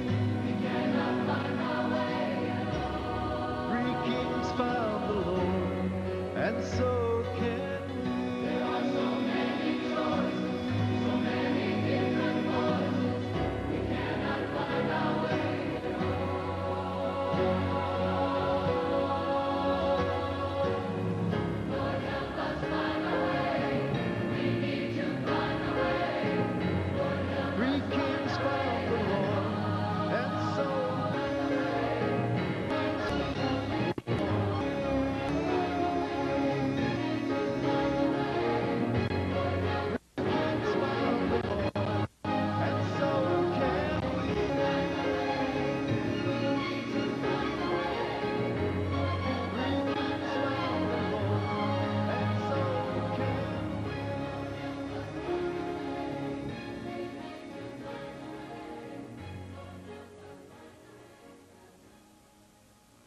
And for the first time since her dance the night before, she felt harmony in her soul. So when John invited Constance to place the star at the top of the tree, she agreed willingly. To reach the top, she would need a stepladder. As John went to get one for her, while he was gone, she got a chance to study the star more carefully.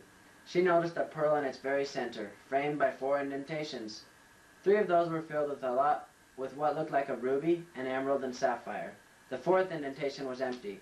When John returned with the ladder, he explained that the pearl at the center represented the Lord, and the 3 gems represented the 3 kings who sought him, found him, and honored him. The empty space, he told her, was for all of us who needed to follow their example. John then steadied the ladder as Constance placed the crowning ornament on the tree. She wanted it to be perfect, so she asked John to take a step back a few feet and let her know if it looked straight. When a knock came at the front door, John excused himself to answer it. Constance wondered where the butler was when they needed him. From her vantage point on the ladder, she couldn't clearly see or hear everything what was happening in the entry, but what she did hear frightened her. She caught little pieces of phrases. "You'll have to come with us." "Did you really think you could get away with this again?" "You have the right to remain silent." Constance went numb. For a moment, frozen on the ladder. She didn't know what to do. After a moment or two, a policeman entered the living room and saw Constance on the stepladder, looking a bit like a kitten caught in the tree. "You must be the nurse from the hospital," he said a bit gruffly. "What are you doing here?" "What's going on, officer?"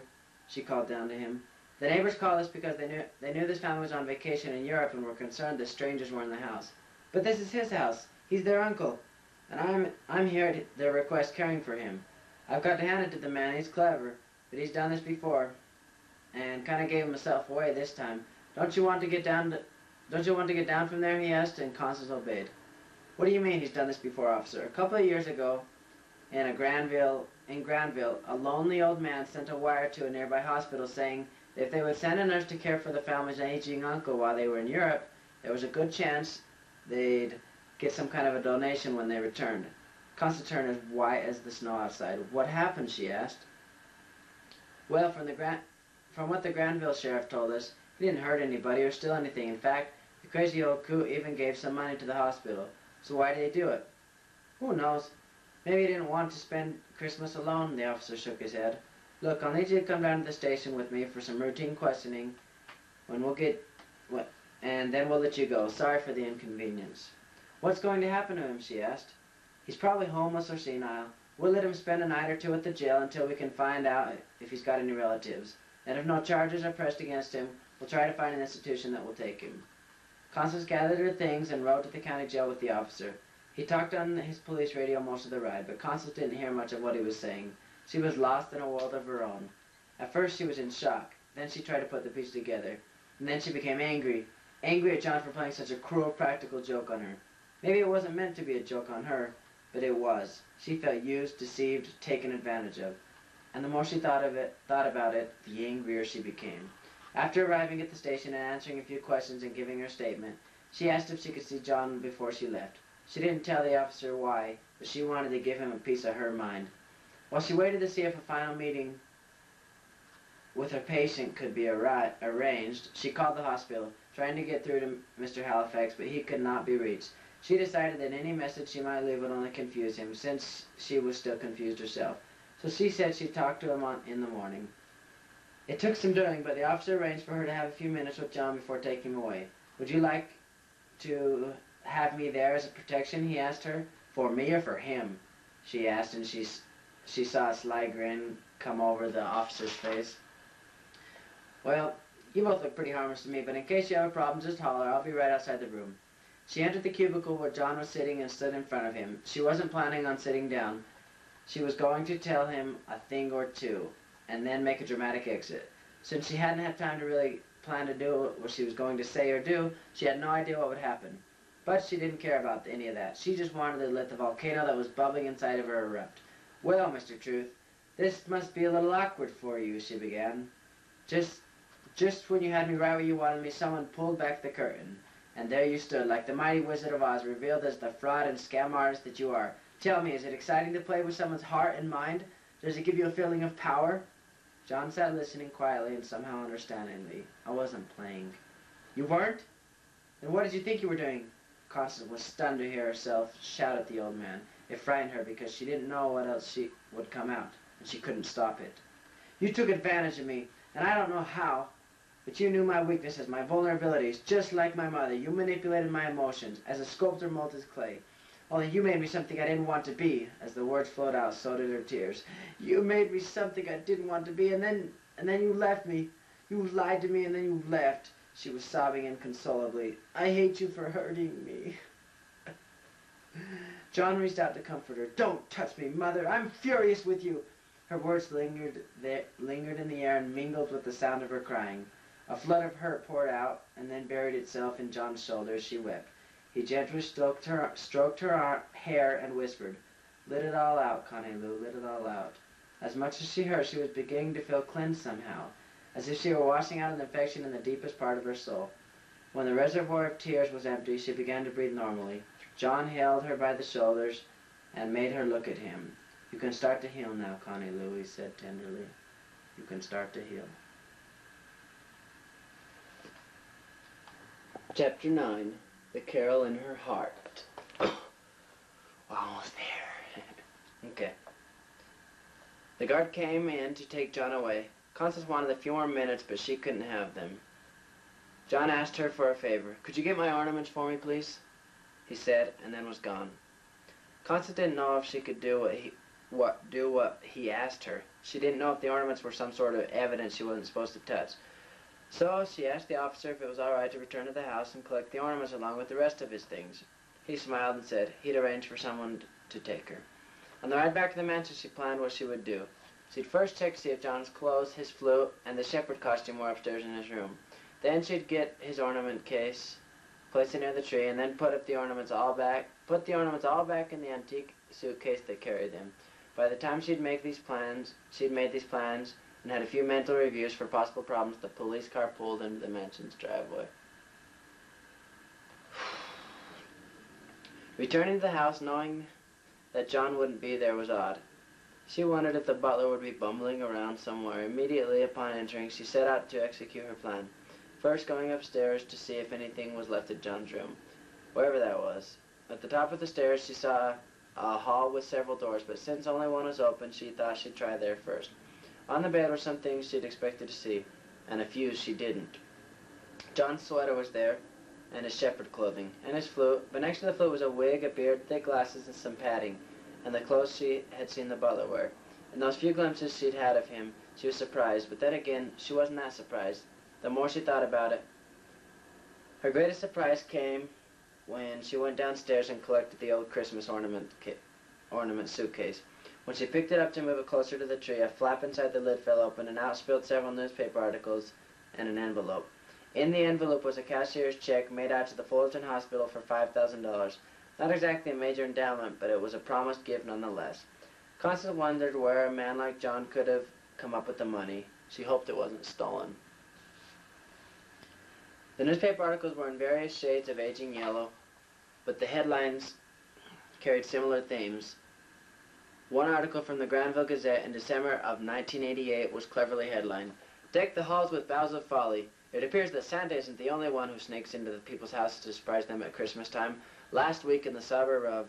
The article went on to explain the officer had told her that John had borrowed the homes of wealthy people who were away during the holidays and then arranged for a nurse to spend the holiday, caring for him in exchange for a promised but undisclosed gift. Constance didn't like the article because the tone was too facetious. She picked up another. This one dated December 27, 1974. Came from a small-town paper in Missouri. Butcher claims con man taught him forgotten carols. A local butcher claims that a mysterious customer taught him Christmas carols about forgotten parts of the Christian holiday. Though the article wasn't about a nurse, Constance recognized unmistakable similarities to what had happened to her. She read article after article of newspapers from across North America. Uncle John had really been around. He must have been fairly young when he started doing this, she thought.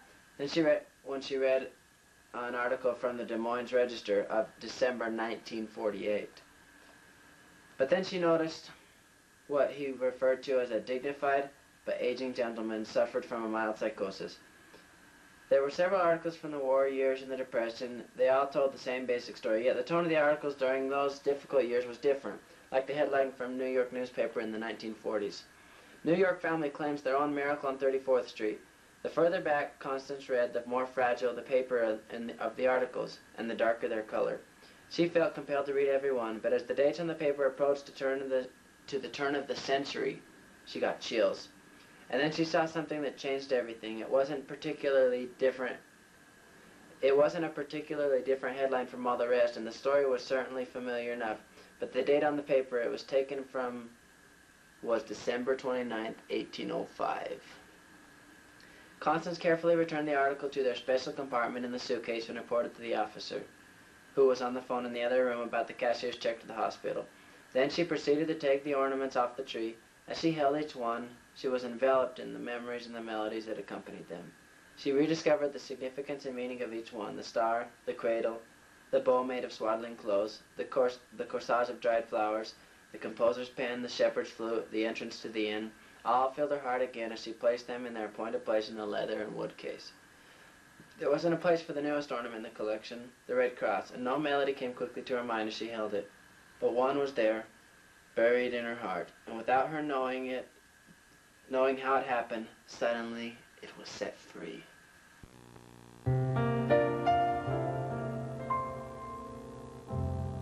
I thought I'd seen all the lights and sung all the songs. I felt the holiday lasted a bit too long. I never shed any tears when Christmas was through, until I celebrated one with you. And now I cry the day that I take the tree down. I want the season to last all year round. When I'm surrounded by these memories, it's almost like you're here with me. It's strange how things are changed when touched by love. We treasure things we never thought much of. I cry the day that I take the tree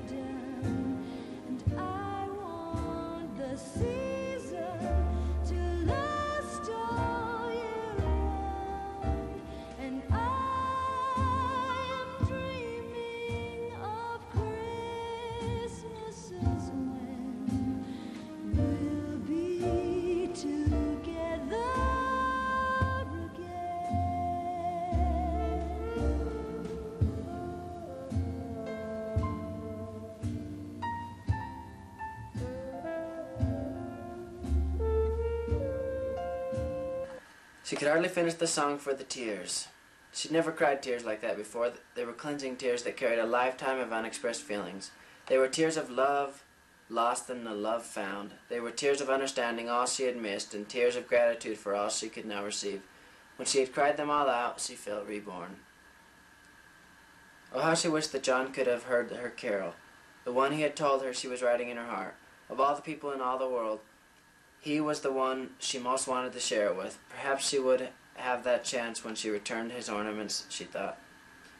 Not knowing whether to keep the red cross or to place it in the suitcase, she decided at length to place it with the other ornaments. She felt that it would be a unique honor to have something of herself in such company. Okay, chapter 10 is called In His Love There Is a Home. When Constance returned to the jail, she asked if she might see John one last time and give him his treasured Christmas ornaments.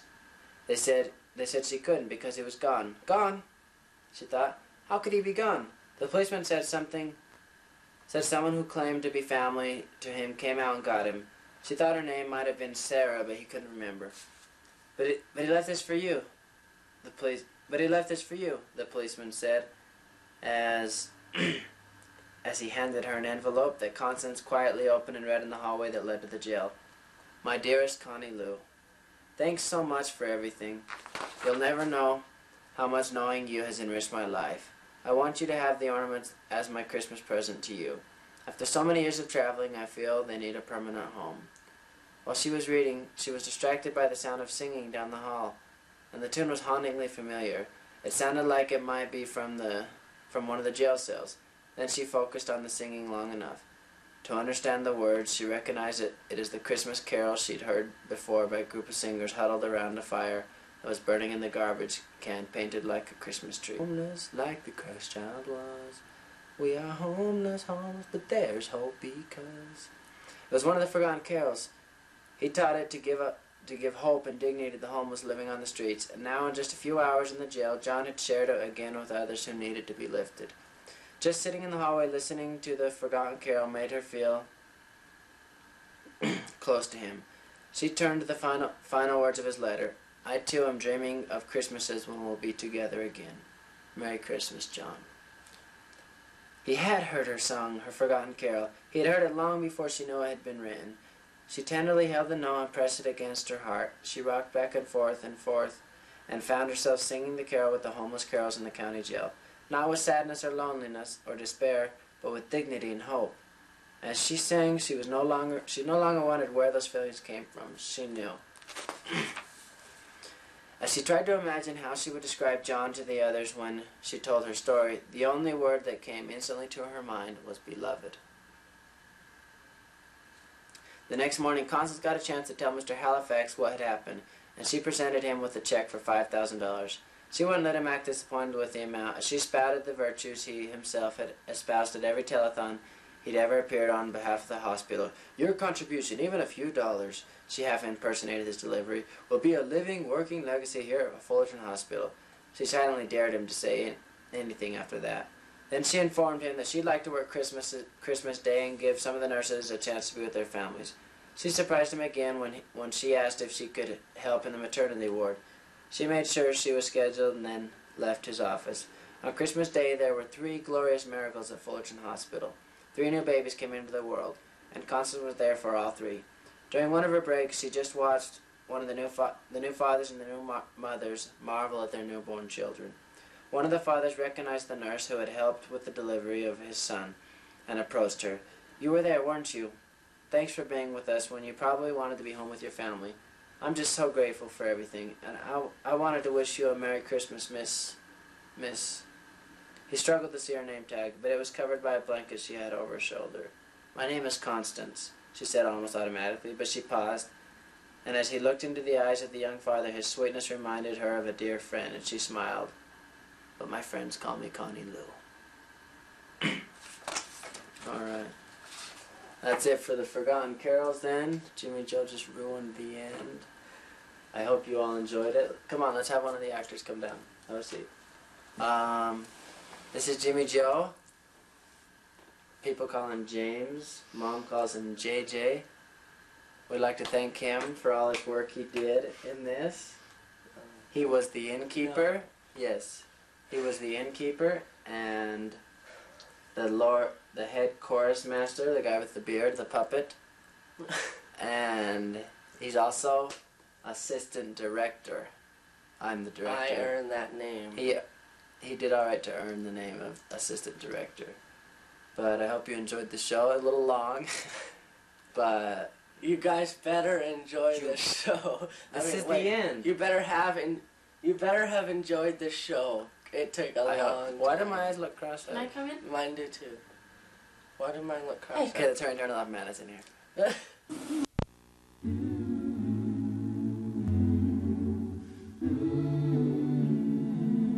We are not homeless, homeless, like the Christ child was. We are not homeless, homeless, like the Christ child was. We are not homeless, homeless, like the Christ child was. We are not homeless, homeless, like the Christ child was. We are not homeless, homeless, like the Christ child was. We are not homeless, homeless, like the Christ child was. We are not homeless, homeless, like the Christ child was. We are not homeless, homeless, like the Christ child was. There is a home.